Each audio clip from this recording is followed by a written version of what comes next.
On va retrouver tout de suite, Monsieur Estrosi, Christian, qui est évidemment en direct avec nous, comme je vous le disais tout à l'heure, depuis le QG de l'UMP. Donc vous soutenez bien sûr François Fillon.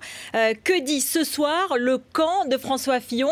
Est-il vrai qu'il y a maintenant des avocats qui sont rentrés dans le jeu et que la tension est à son comble à cette heure-ci?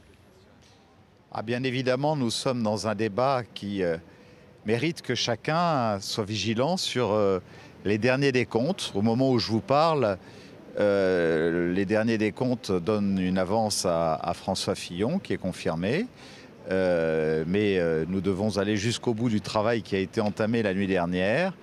Et nous escomptons bien de voir la COCOE publier dans ses résultats l'élection à la présidence de notre formation politique de François Fillon. Je crois que tout le travail qui a été effectué par la COCOE a régulièrement démontré que la plupart des résultats que nous avons additionnés tout au long de la soirée hier soir et qui nous ont amenés à attendre de la COCOE de proclamer la victoire de François Fillon semblent être confirmés. Vous ne me confirmez pas que la tension est très forte, qu'il y a une volonté de la part des amis de Jean-François Copé de publier les premiers résultats et que vous, de votre côté, vous ne le souhaitez pas encore?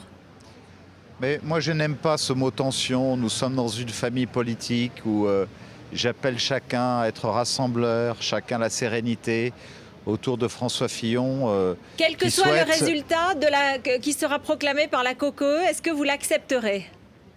Mais nous accepterons, dès lors que la COCOE s'est tenue à son rôle, qui consiste à additionner les résultats validés par l'ensemble des assesseurs, tels qu'ils nous sont parvenus hier. Nous n'avons pas de raison, puisque, qui plus est, l'avantage à François Fillon est confirmé par toutes ces additions, de contester quoi que ce soit.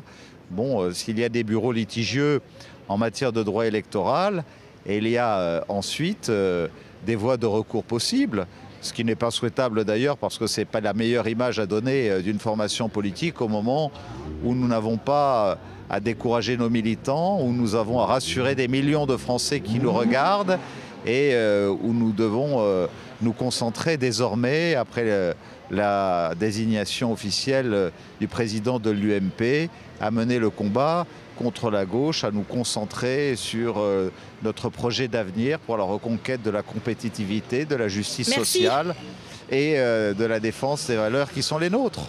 Merci beaucoup. Merci Christian Estrosi.